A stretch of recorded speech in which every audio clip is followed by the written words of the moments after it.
And I also wanted to show my newest addition to my desk.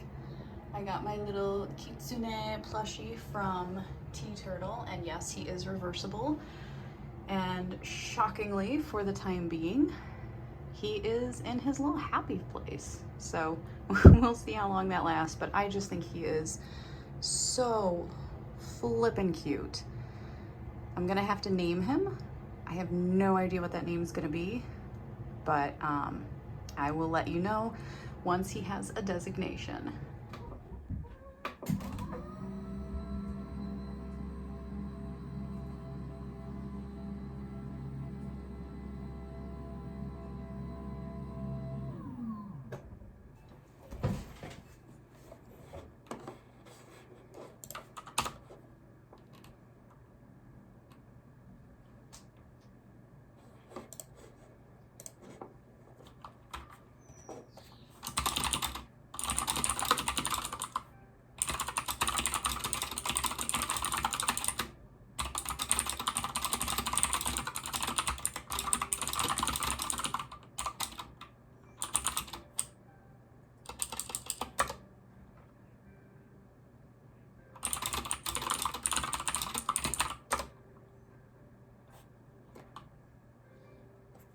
Hey everyone, and welcome back to my channel.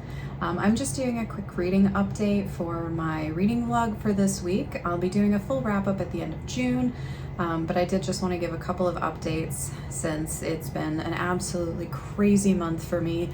I have not gotten through all the books that I've wanted to yet, but I have ticked most of them off the list. And I have a few days left in June, so I'm hoping I can finish the very last one that I'm working on. But I did want to give you a quick update. So in my last reading vlog, I mentioned that I was reading Dante's Inferno. And you'll notice I did put some little tabs in, so I did mark a couple of passages. It's not what I expected to mark, and it's probably not what a lot of people would have marked if it was them, so I thought I might as well just give you guys a little taste of what it was that stood out to me on a couple of these. Honestly, this book was hilarious. I did not expect to laugh as much as I did, and I mean, I laughed out loud at some of these passages. Okay, so here's a note I have. As he goes through and he's being led along by his guide, I was recognized by one who took me by the skirt of my robe and said, "How wonderful." Okay, and my note next to it says, "Wow, a lot of dead people seem to know Dante."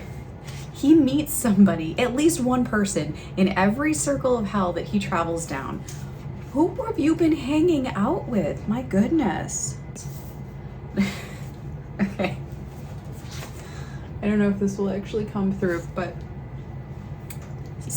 here's my note. Stupid idea. Take creatures from Inferno and turn them into Pokemon. Drawfee idea? I'll put a link down below to the Drawfee channel. I do love that channel. They give each other drawing prompts, and then they have to record them. They record themselves drawing and creating different art pieces. I love it. And I love art. I love to watch other people who are good at art because I am not, but I greatly enjoy the process. So in my brain, that was like a Drawfee prompt, is read Inferno, take these crazy creature descriptions and turn them into Pokemon. Oh, away you pimp. There are no women to sell here. It's just... Then my gaze, continuing on its path, I saw another, red as blood, showing a goose, whiter than butter. And my note just says, what? There's a video where another booktuber was also reading Inferno, and she starts laughing, and she reads the passage where he describes the bubbling lava of torment as sauces. And I have a feeling maybe I'm reading a different translation because I couldn't quite find that passage. But just that kind of irreverence was just peppered throughout this, and it was absolutely hilarious. So I was glad that I finally finished this one, and I will be marking passages a little bit more clearly so I can talk about it in my wrap up. I also finally managed to finish Catch 22. I mentioned this in my June TBR video that I had a very specific reason for wanting to read this, because this is actually a reread for me. I read this in high school. I want to say this was required reading, or it was on a reading list where we had to choose like X number of books off of the list, and I absolutely fell in love with this. And for a very long time, this was my favorite book. And then I reread it, and I would love to have a conversation with high school me. I can't say that stuff went over my head at that age. I mean, I would have been 15, 16, 17, I think, when I would have read this. And it's not a bad book, and like I said, I will get into these a little bit more in detail in my wrap-up. I question my prior taste in literature, though. But I don't regret rereading it, and I definitely can see why I did enjoy it in high school. I can't necessarily see the exact reasons I loved it so much when I was in high school, but there's definitely something about this book that did draw me, and I will get into more details in my wrap up. So this is more of just an update. I did listen to a few audiobooks. I finished, I want to say 3 or 4 of the Sherlock Holmes stories, and I will be reviewing those as well in my wrap up, but I don't really, I don't have the physical copies here to show. But I have met my reading goal so far this month, save one book, which is The Phantom of the Opera. However, I did get it started, so I'm very, very happy about that. I am about a week and a half behind in my reading schedule. I had some crazy life stuff go on, and I have never been so busy in my life taking care of some things. And during that time, I did not get to read at all. I didn't even really get to listen to too much as far as audiobooks, because I didn't even have time to listen to audiobooks. But that is how I actually got through Catch-22, is I managed to get some time in an audiobook, and then when I had the time to actually sit down, I actually listened to it on audiobook and followed along with it, because I was just so fried over the past 2 weeks, and that was really the only way I was going to be able to get through it. And it helped immensely to be able to hear it while my eyes were taking in the information, and I didn't have to depend on my absolutely exhausted brain to do all the work for me. It made it very digestible, and I do almost wonder if that's why I was able to pick out more critiques to it, because there's definitely a difference between reading something, especially if you've read it before, that I think your brain can just sort of gloss over and sort of ignore to a degree. But when you're hearing somebody else's voice, an unfamiliar voice, reading something to you, I think a lot more stands out. And so I had things that kind of occurred to me while reading it that just I didn't really expect to have jump out at me the way that it did. But for Phantom of the Opera, I am absolutely under no circumstances going to be listening to an audiobook. I have wanted to read this book for a very, very long time, and I want to read it with my own eyeballs, and I want to just sort of savor it and take it in. And I have a feeling that at some point I will be doing a reread on this book, because I'm already liking it a lot. I am 58 pages in. It's just at the very, very beginning of the story. The opera ghost is being introduced.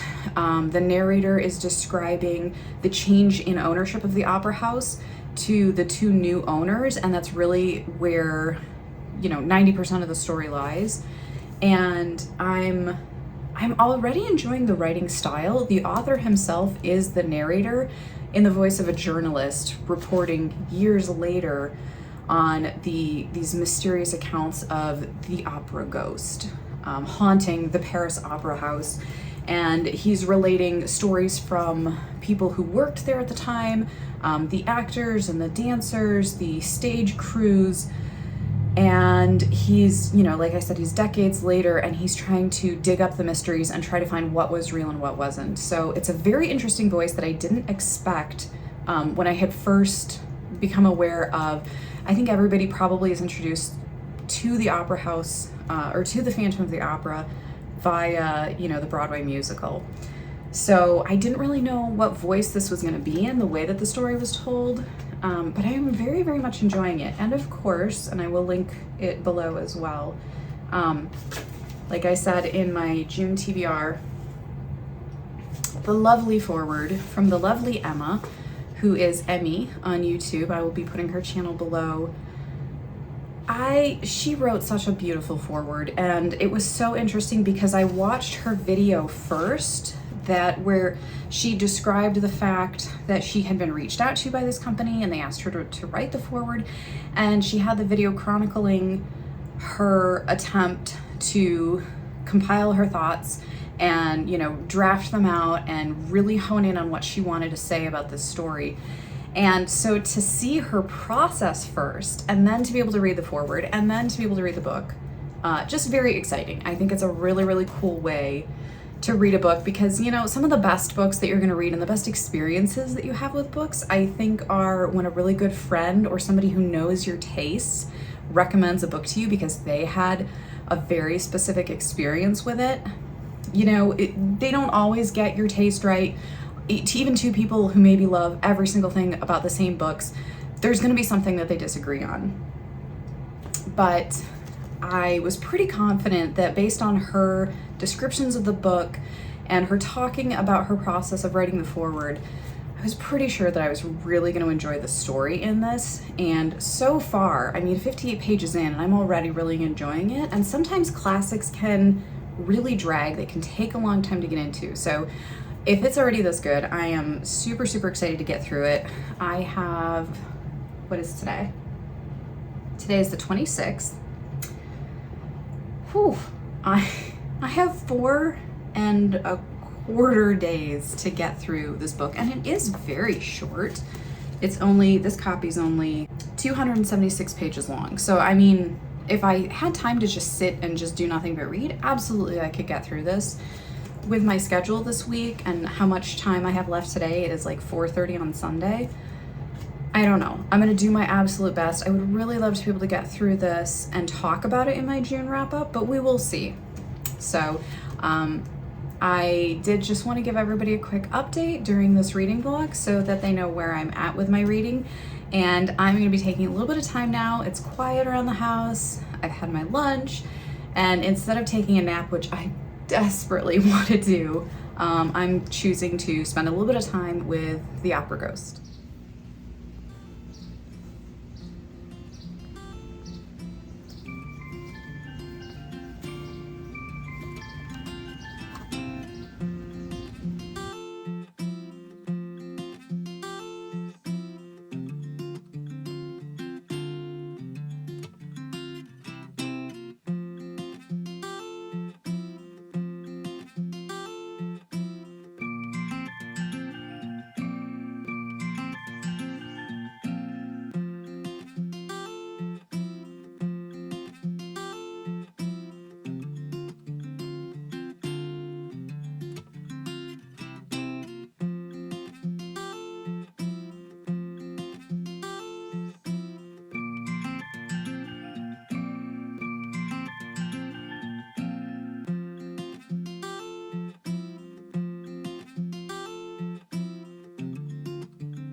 That was...